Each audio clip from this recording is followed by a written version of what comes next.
Welcome back to the channel. And if you're new, welcome. I am your little darling narrator, and on this channel, I read stories. Not just any stories, but I think I read some really great stories for the young readers. And if you are not subscribed to this channel, I strongly recommend you go ahead and you subscribe, because all we do here are read good stories for the young readers.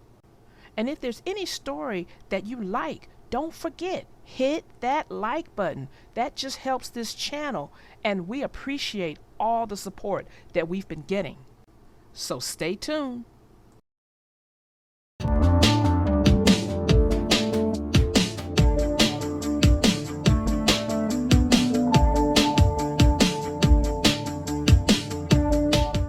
The name of this story is called Franklin's Blanket by Paulette Bourgeois and Brenda Clark.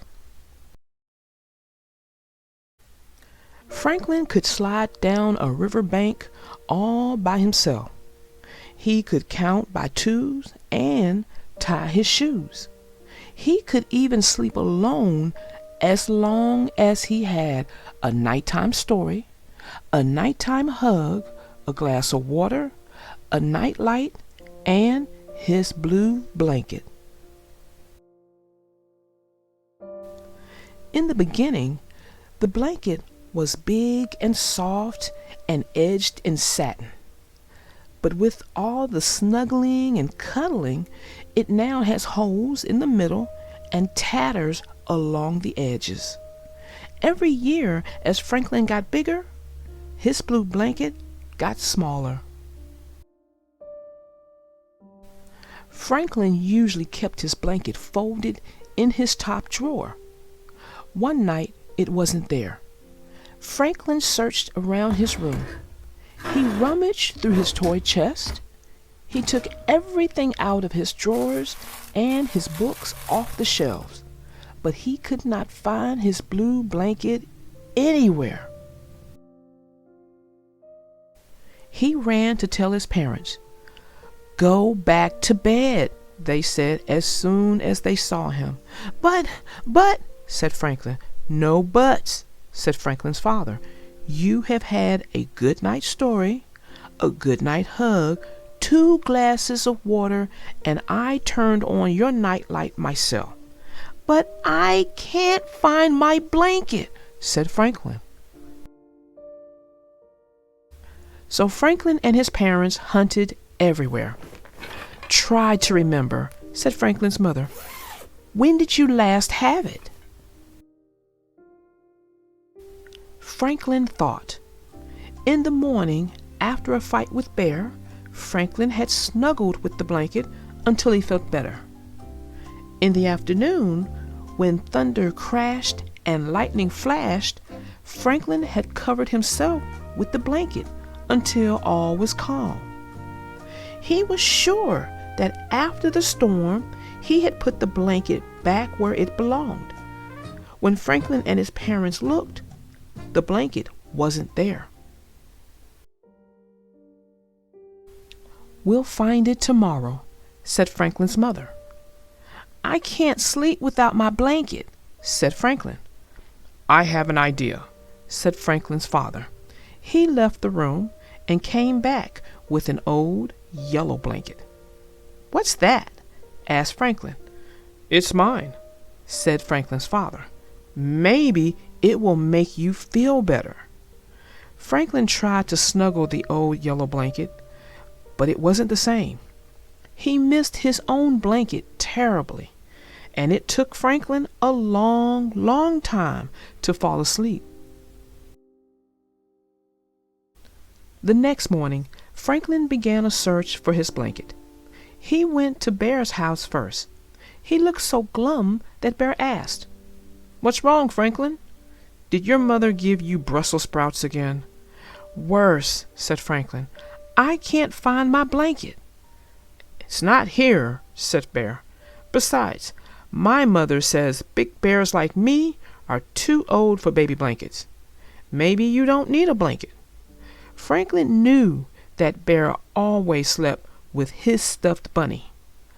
"What about your bunny?" asked Franklin. "Bunnies are different," said Bear. Next, he tried Fox's house. The blanket wasn't there either. "Why don't we play?" asked Fox. "No," said Franklin. "I want to find my blanket. My father says worn-out blankets are no good to anybody," said Fox. "Maybe you should get a new blanket." "I did." "I like my old blanket," said Franklin. Then Franklin went to Beaver's house. The blanket wasn't there. Franklin looked so sad that Beaver said, "You can borrow my teddy until you find your blanket." "Thank you, Beaver," said Franklin, holding Teddy tightly. That night, when Franklin went to bed, he had his father's yellow blanket and Beaver's teddy. But it wasn't the same as sleeping with his own blue blanket. At breakfast, Franklin's father sniffed and pinched his nose. "Do you smell something odd?" he asked. "A sort of musty old sock smell?" Franklin and his mother sniffed too. Then Franklin remembered.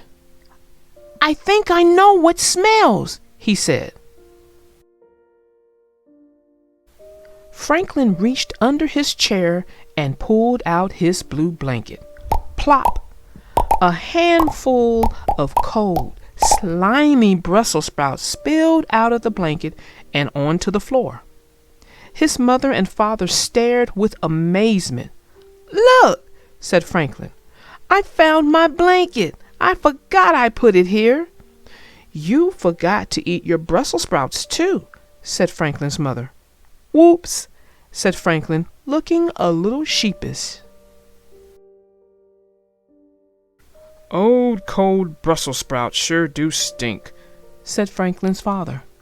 "All Brussels sprouts stink," said Franklin. Franklin's mother smiled. "I used to hate cabbage," she said. "Now that's a stinky vegetable." "Asparagus," said Franklin's father. "That's even stinkier than Brussels sprouts and cabbage mixed together."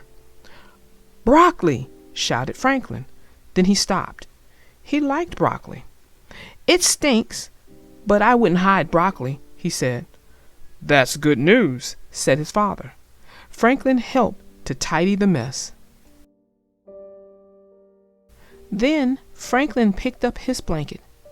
"I don't care that you are old and full of holes," he said, "but you sure do need a bath."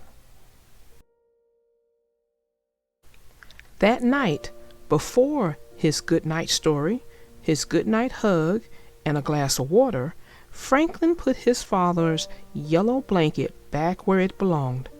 He was glad he lived in a house where even old blankets had their special place. Well, that ends our story. Franklin found himself in a difficult position of not being able to find his blanket. His nightly routine ends with him going to sleep with his blue blanket. When he realized his blue blanket wasn't where it was supposed to be for his bedtime, it became a state of emergency in his household. Everyone tried to help, from his parents helping to search around the house to his father letting him use his yellow blanket. And trust me, that's a discussion for another time. To Beaver loaning him her teddy bear. Now, unfortunately, none of it worked until he could actually remember what he last did with his blue blanket, because he hid the fact that he did not eat his Brussels sprouts his mom had cooked for him. He forgot he stuffed them in his blue blanket and then hid it under his chair last time they were eating. Luckily for him, the whole situation ended in an all's well that ends well. And that's how you want all your situations to end, if you ask me. So until next time, my young readers, I am your little darling narrator, out.